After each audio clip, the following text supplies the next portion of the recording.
I think we can all agree that 2023 was an absolutely stellar year for indie animation. In the wake of Hollywood's increasingly mediocre performances, several renowned YouTube channels burst onto the scene to offer us their own shows right here on the platform. Glitch absolutely dominated with Murder Drones and Digital Circus, Lackadaisy's pilot drummed up a good deal of hype, and of course we can't forget the buzz around Has-Been Hotel and Hell of a Boss. However, amid all these stellar releases, there's one that seems to have fallen a bit under the radar.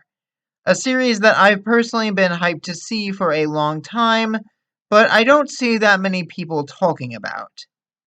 Airing on Christmas Day of all days, I'd like to introduce you all to a little show called Azurus, the animated series. Before that, though, I'd like to take you all back in time a bit. The year is 2010. Young me is browsing the Zelda wiki of all things, when I see a video ad playing off to the side. Now, usually I just ignore those, but even back then, something about this ad caught my attention. It showed some anime-looking sci-fi dude running across a barren landscape and then backflipping over a several-story-high wall. Intrigued, I opened up the video to full screen, unmuted the volume, and bore witness to one of the coolest animations I had ever seen. This was Azureus Rising, a proof-of-concept trailer by Black Sun Studios. The trailer showed the titular character, Azureus, fighting his way through a futuristic cityscape as he's pursued by ever-escalating levels of danger. First, he takes on a group of soldiers, or maybe androids, it's not clear. Then he has to flee from a gunship, and then finally goes up against a giant robot scorpion. The animation was gorgeous and incredibly fluid. The choreography was a spectacle to behold, and the visual storytelling had me hooked. Just who was Azureus?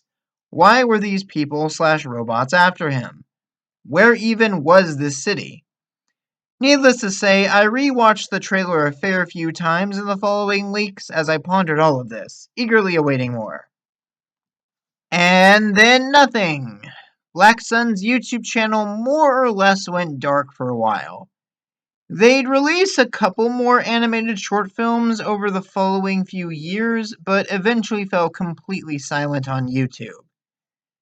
Time passed, and I had more or less moved on, as one does, remembering Azureus as little more than just a cool thing I was into as a kid. And then, on October 5th, 2020, it happened. Out of nowhere, I see on my YouTube feed a trailer for Azureus, the animated series. An entire decade later, Black Sun was well and truly back, and I was hit by a hard wave of nostalgia. The trailer, though significantly shorter than the original proof of concept, showed Azureus in a bleak, desolate landscape surrounded by strange floating rocks and a raging storm. He's wounded, and his blood seems to boil and evaporate upon hitting the ground, implying that this environment is very much not safe without the protection of his suit. Suddenly, Azureus is attacked by a robot from Black Sun's second ever animated short, and proceeds to get thoroughly rocked. The two go at it for a bit before we get a teaser for a full series coming in the future. So yeah, I was hyped again. Azureus was coming back, and all of the burning questions from my childhood might finally be getting answers. Plus, the people of Black Sun are just phenomenal at doing fight scenes. A decade has done nothing to lessen their skills. With the promise of a full series on the way, I spread the word around among my friend group and patiently waited for the full thing. Time passed yet again, I got occupied with other things, and once more put Azureus in the back of my mind. 3 years later, on December 25th, 2023, the first episode of Azureus finally arrived. So, was it worth the wait? Did Black Sun manage to deliver on over a decade's worth of build-up? Well, let's break this episode down and see for ourselves. We start with Azurus floating in some kind of suspension tank, his arms and legs bound by metal rings. One of the first things to notice immediately is that the character's iconic blue hair, presumably after which he was named, is actually brown and frayed out, rather than sticking straight up like usual. The dull eyes of his mask imply that he's not currently conscious, and sure enough, he seems to be having a bad dream of some kind. A bunch of human bones are scattered around him amid burning flames. Definitely hints of some kind of traumatic backstory, especially when the bones start rising up for some reason. Based on the floating rocks in the first look trailer, I think it's safe to assume that the gravity in this world might be a little distorted. Azurus wakes up to find himself restrained, and while he is initially unable to break free, the rings don't hold him for long. Azurus channels what appears to be electricity through himself, causing his eyes to light up and his hair to take on the iconic Super Saiyan blue look we're familiar with. With that, he's able to break out of the tank, causing the facility he's in to go into red alert. A female robot voice announces that prisoner 1978 has escaped, and that all personnel should evacuate immediately. From this, we can glean a lot. It seems like Azurus has some beef with the authorities of this world, or at least some sort of authority figure, to wind up in a prison complex. Somehow, at some point, they managed to take him prisoner, though evidently underestimated his abilities.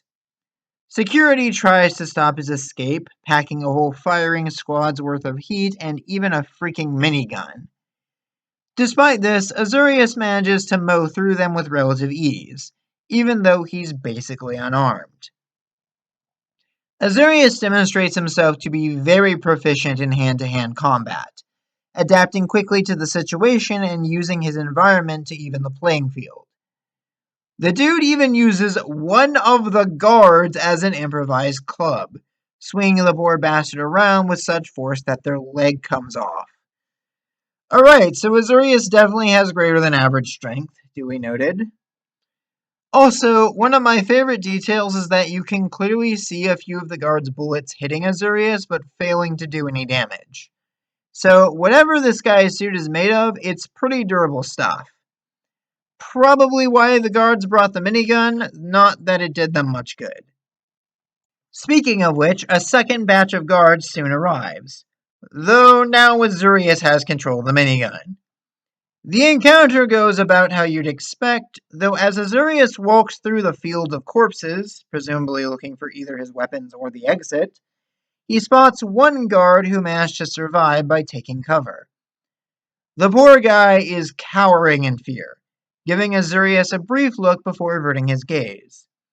In response, Azurus just turns and keeps on walking. This shows us that, despite his proficiency in combat, Azurus isn't totally ruthless.